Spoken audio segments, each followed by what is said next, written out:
Okay, so I have Wendy Reeves here with me live. We're doing a beautiful and yet I think quite, it's going to be raw and authentic and open, and we're just going to go where we can, have a really good conversation about this. We're talking all about sex with how we can, I guess, let go a little bit of the sometimes we have, I think, a little bit of baggage, personal baggage, perspectives and paradigms around sex and sexuality in our parenting as well. I know for me, it's not something I have been yet having conversations with my kids about. That is going to be happening, I'm sure. My kids are 4 and 7, so at some point that will come up definitely. And so Wendy and I are going to talk about, she's going to share with us her own story, her own struggles in this area that were due to her upbringing, particularly being a part of a really conservative evangelical church that was heavily emphasizing that sexual purity, and what has helped her to sort of heal and grow. And she's got 3 beautiful kids and a husband of her own as well. So I'm sure I did miss out some stuff. That's just me. But I want to throw over to Wendy, but let you guys know quickly, she is a certified professional coactive coach. And like I said, a mum to 3 and a wife of almost 20 years. Woo!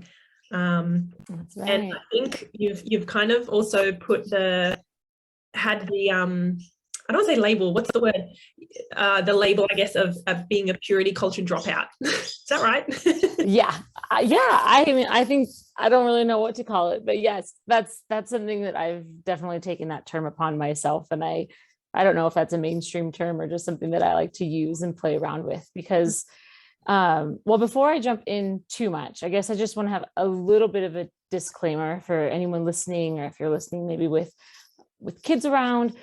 I mean, obviously, like you said, Stephanie, we're going to be talking about sex. I am a big advocate for using accurate language and anatomically accurate language, descriptive language. So if there's some things we're talking about some more grown-up things with grown-ups. So maybe put in your earbuds, or watch later if you've got little ears around. So good idea. Yeah, I mean, or do what you want. It's your kids, right? But I'm going to be, I am intending my language to be for an adult audience. But yeah, as you were saying, Stephanie, I did grow up very much in a, like, as far as like my household and my family dynamic with my parents and my sister, we didn't talk about sex at all. It was, I feel like, probably a fairly normal, maybe a little bit more than normal exposure to sex. We were allowed to watch pretty grown-up movies at a very young age. So I had a lot of awareness around sex and sexuality, but no education. And it was not a topic that we ever talked about. And that was something that I feel like I sort of understood, like, okay, got it. Sex is not something I talk about without making everyone around me really uncomfortable, especially mom and dad, right? And then, so from that, around the time that I was in 7th grade, 8th grade, so like 12, I started attending, as we said, a very conservative and evangelical church with where we talked often about sex.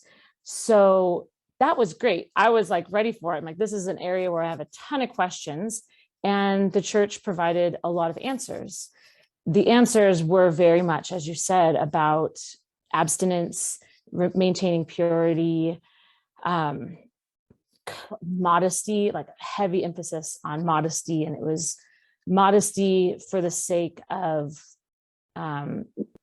avoiding unwanted sexual advances,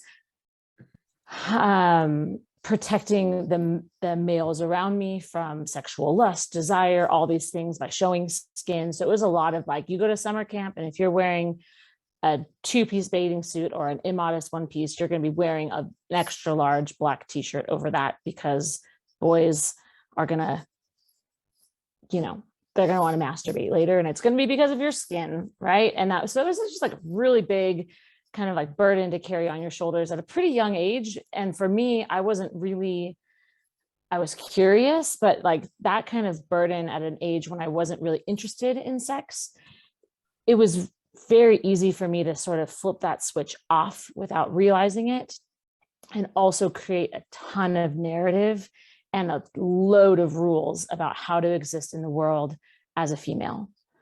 And yeah, I got married when I was really young. I mean, as we said, I'm almost 20 years married. I was 18 years old when we got engaged, 19 years old when we got married.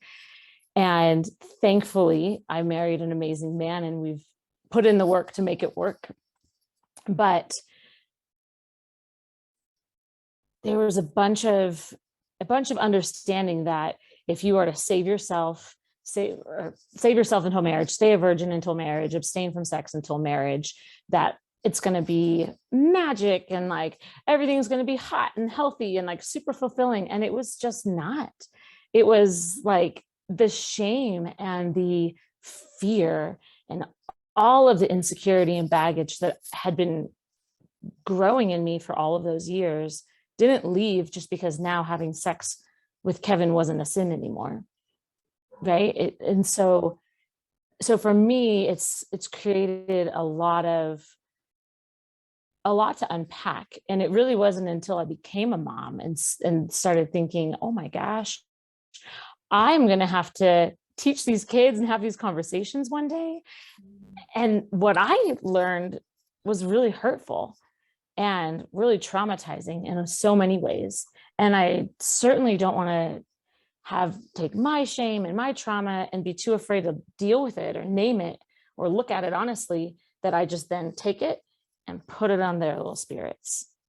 So it's been a huge motivating thing for me to make a shift. Yeah, wow. And so I love that you have made such a transformation and such a change, and that you have recognized that this isn't how I want to raise my kids. I see problems here, and I see, you said it was hurtful and traumatizing.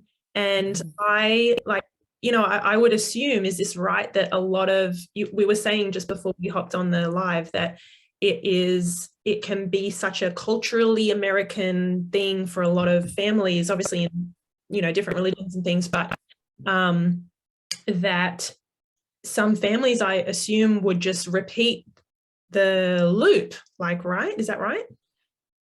Oh yeah. And I think it's one of these topics that is maybe in the last, I don't want to say the last decade, but it's coming to light a little bit more of the harm that this is causing. This was a really big movement in the 90s. And it was kind of like, it wasn't, the 90s certainly wasn't when we started talking about abstinence only options for our kids and for our teens. But there was a book that came out called, oh my gosh, True Love Waits, something like that. Oh man, I should know the name of that right now, but whatever. No, that was one, but it's also I Kissed Dating Goodbye. That's what it is. And it was essentially like, for a while it was like, just don't have intercourse until you're married. And then it was like, okay, well, how pure can we get? Right? Like if not having intercourse is like, great. Well, what if we say no making out? Or better yet, what if the first time you kiss your spouse is when you say I do, right? Or like, I'm not even going to hold hands, or we're not even going to go on dates one-on-one, because then the temptation will be too big. So it was just kind of like, how far can we move the needle toward like purity? And that's what was really like going on when I was in junior high, middle school, high school. And it was like unnecessary, highly traumatic. And there's so much conversation and so much evidence right now pointing to like what has been the fallout from this. And it's such a large community, right?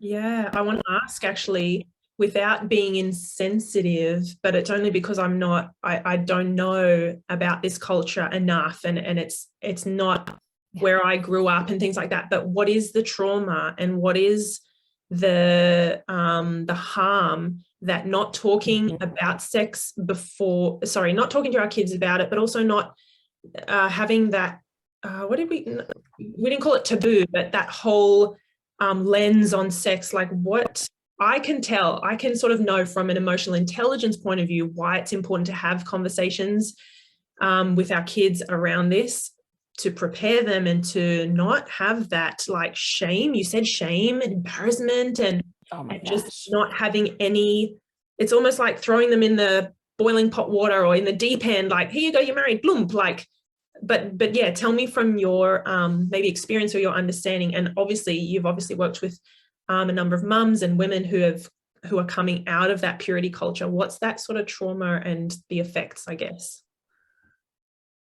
Yeah, I think that it's, for me, if I'm talking like just myself and what I've seen in other people, there's a lot of times a big disconnect from mind, body, and sex, because you've never, like, as I said, I learned at a pretty early age, like, I am going to be safest within my community. I won't face rejection. I won't face public ridicule, shame, like things like that, if I shut it down. Right. And so, but with that, there's no, like, I had no idea of like desire, arousal, a ton of shame. If I like, even like after we were married, when we were having sex, if I would ever go to like the land of fantasizing, it was just like so much shame, knowing your body, masturbation, like it was all about like, and really no agency over my own body. It was this real like underlying communication of my body belongs to God. And then when I'm married, my body also belongs to my husband. And it's my job to protect my body from any threat that could come around. And essentially, if I wear the wrong thing, if I give off the wrong signal, then there's like an element of blame on me. So it really perpetuates this rape culture, right? This like in this victim blaming and sexual abuse, sexual like things like that can just run rampant in that situation when the victim feels like they carry a burden of responsibility. Then it really shuts off. And then they do voice that, and it's potentially, you're either not going to get trusted or you're going to face ridicule or rejection from your community. Like, that's terrifying. I mean, I've experienced sexual harassment in a workplace for years, and it turned to sexual assault. And I didn't say anything because I was afraid of backlash.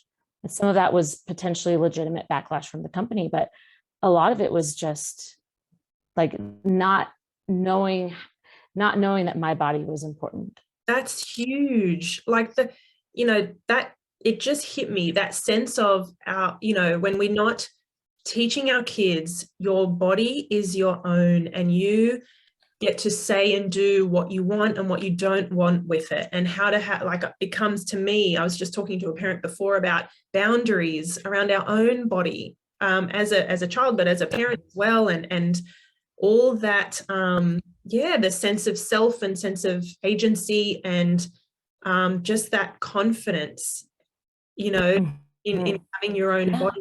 God, it's just like, it does it kind of opens up that risk of, teaching our kids to, or not teaching them, but having them learn to put up with, like unwanted attention or advances like that. The story you just told of that's huge.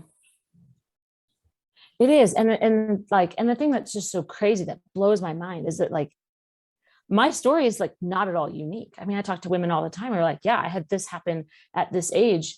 And I felt like, and I did tell somebody and they wouldn't believe me. Or the first thing they said was like, well, you you made out with this person before, so you're kind of telling them yes. I'm like, well, no, that's not it at all, right? And you're getting, so it's just, it was a big can of worms, and it continues to be a can of worms. But I think when you were just talking, something that came to mind is I felt very responsible for, and this is a little bit of my personality as well, but I felt responsible for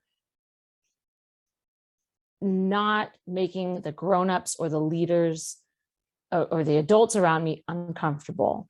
And I got that message very early on, that if I talk about sex, or if I'm active with sex, or if I have questions about sex, if I don't follow the very strict virgin to married, heterosexual married, like framework, then I am at risk of losing my community.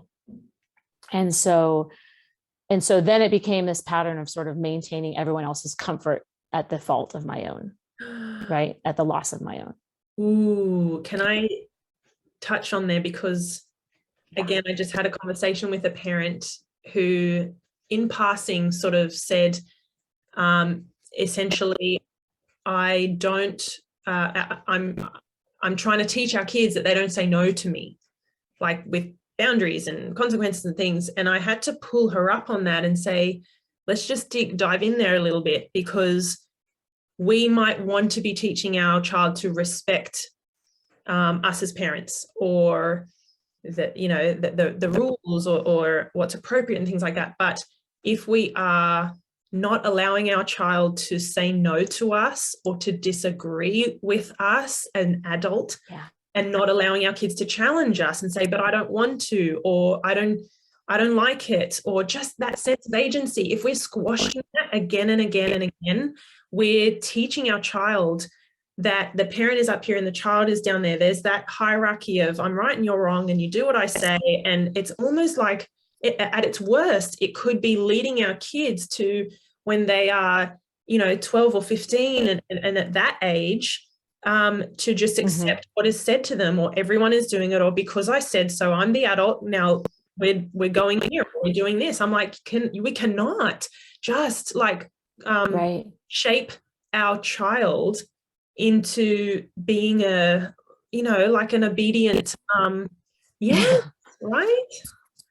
Yeah, just like get in line, right? Like this is the space you can occupy without rocking the boat, without disrupting the people around you. And I think that's why often it's the people who are in a power position that tend to do the abusing, because when we are taught to stay here without getting in trouble, then the people, like in all of my instances of harassment and the instance of assault, it was all bosses every single time, which, again, it just kind of pulls the rug right underneath you from like, oh my gosh, who can I even talk to?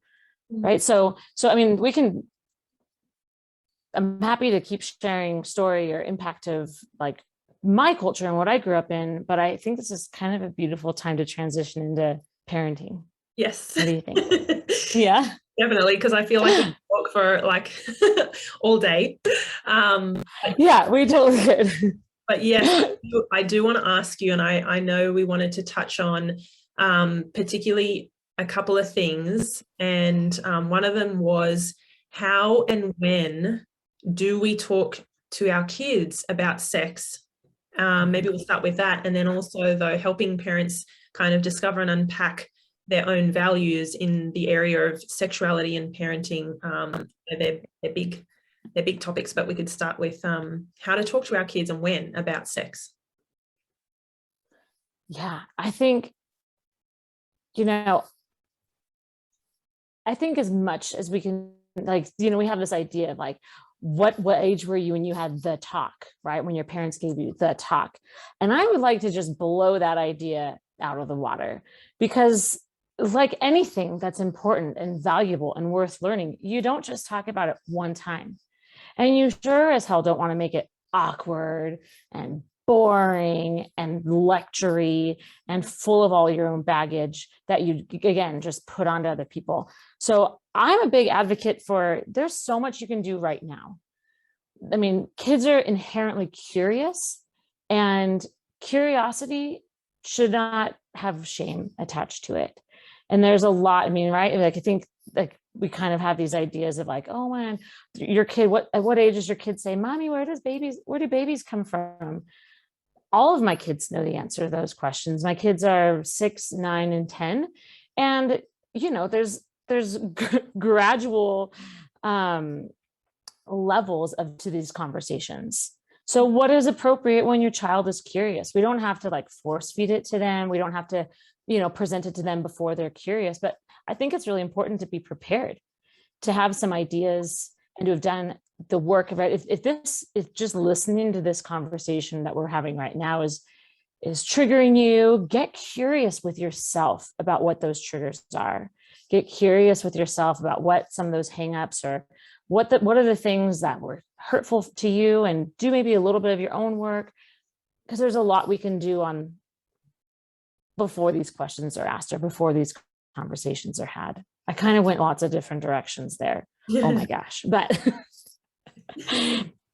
I say start the conversation as soon as your kid shows curiosity. Mm-hmm. And it can start with simple, basic anatomy. Yeah, I love how you said a little bit earlier, you use the, what was the word, the term you used? You use the normal adult like terms for body parts and things like that, right? Yeah, I mean, I've got a couple of books here. And the thing that's amazing, I love the library. I don't know, I've never been to Australia. I know you have libraries there, but I mean, but books that are available here in the States might be different than books that are available for you guys. But there are so many. I live in a very small town in the middle of the Rocky Mountains. And even we had like some great resources, the Boys Body Book, another one like guy stuff, and you start talking about how your armpits start smelling and you get hair and what happens, and one for girls by the American Girls. This one has a second edition for girls that are a little bit older, so that's probably going to hit a little bit more on sex specifically, and we get into periods and menstruation in this one and body parts, but I'm just imagining that the other one gets a little bit more. But like I said, my daughter, she's 6. She loves this stuff. Her interest level is so high. Her curiosity is very there. And I'm checking, of course, as mom, how is this sitting with her, right? Am I like letting her guide the conversations in a lot of ways? Yeah, I love that. Right?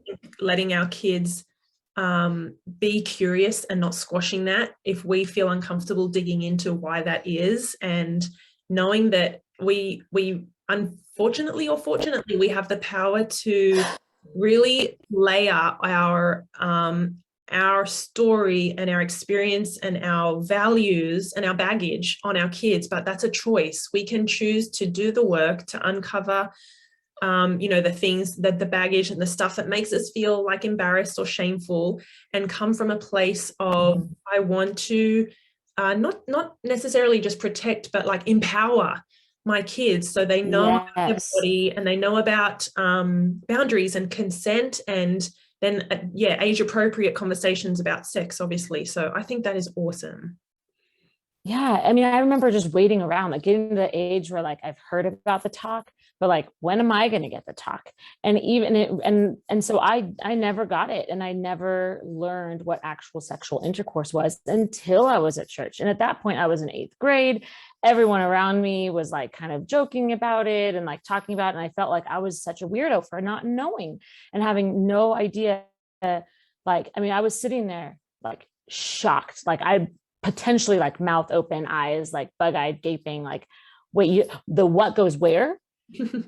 Like, just no idea. Like, essentially, and at that point I hadn't begun menstruating. I didn't know that the vagina was an internal like part of my body. I knew so little. So and I know that this topic is scary, and it feels big, and it feels intimidating.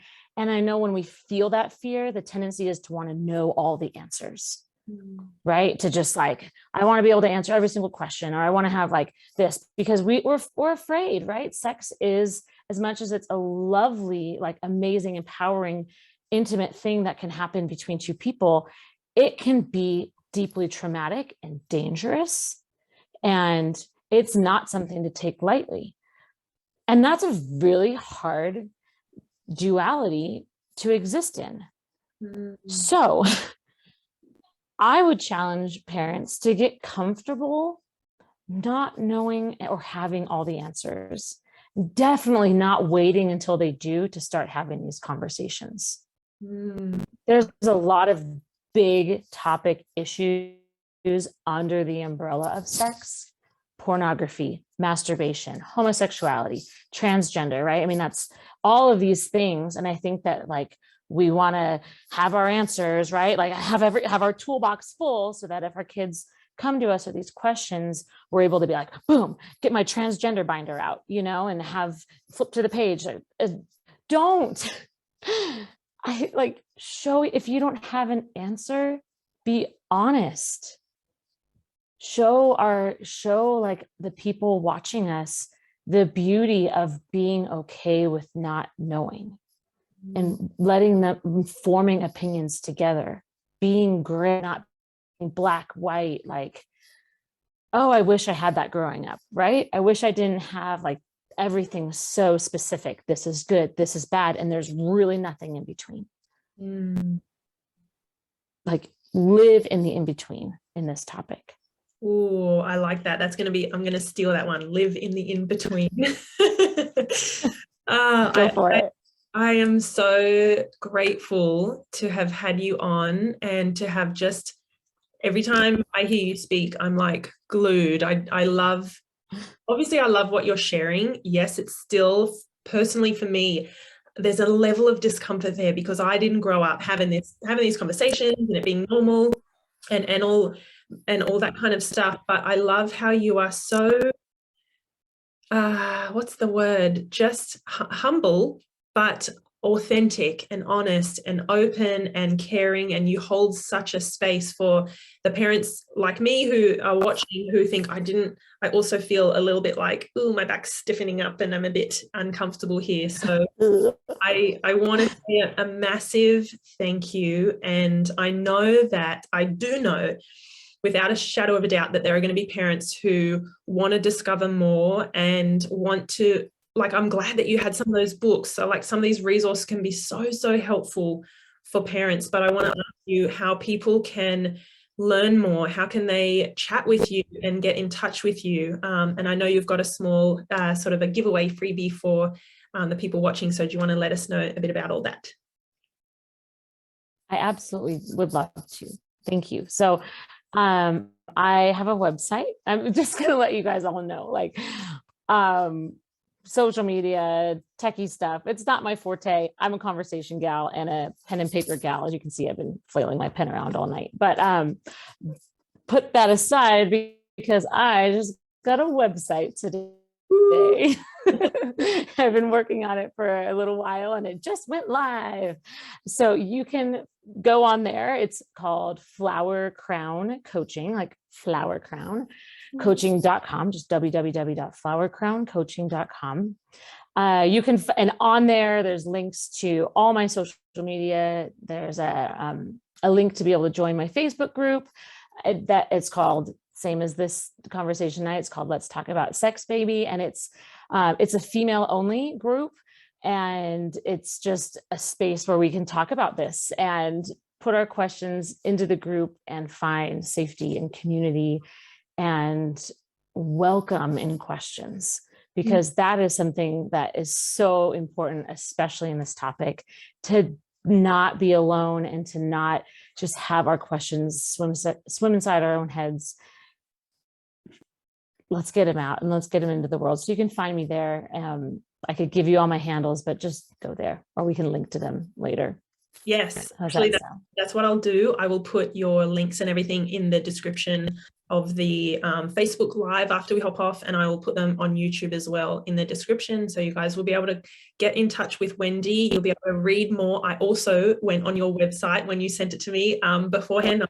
Searching. It is beautiful. It has all her information, links to, if you wanted to have a free 30-minute consult with Wendy, you're able to book that on her website. Like, you guys watching can literally go on flowercrowncoaching.com now and book it right now, book a spot with her. And I so invite you to do that, even if, like I said, this is a little bit uncomfortable for you, but you think, well, I just don't want to risk it with my kids, and you know, in a few years' time, come up against something or not know how to answer these questions, why not just have the conversation and have a chat with her? You can, she's so beautiful. So please do. Yeah, you guys, it is my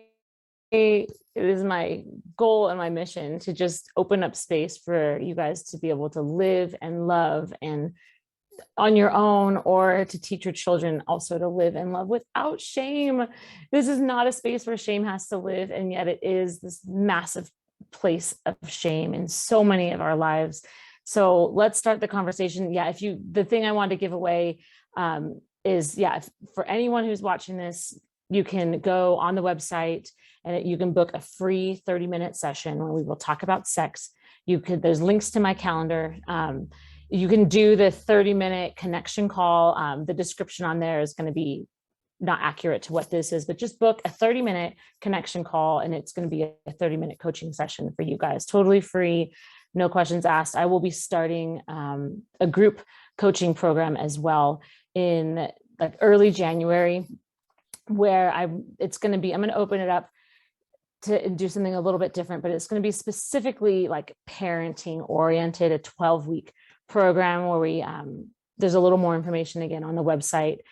And so you can reach out to me if you're interested in that. But the thing I want to offer you guys is I want to make it buy one, get one free, because I would love for this to be something that partners do together, or that you could grab a friend and do it alongside each other, because accountability in this space is huge. And if I could like attribute the healing and the growth that I've had in my life to any one thing, it would hands down be coaching.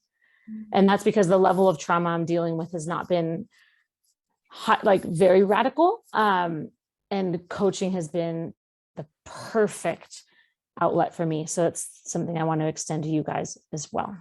So. That is so kind, so generous.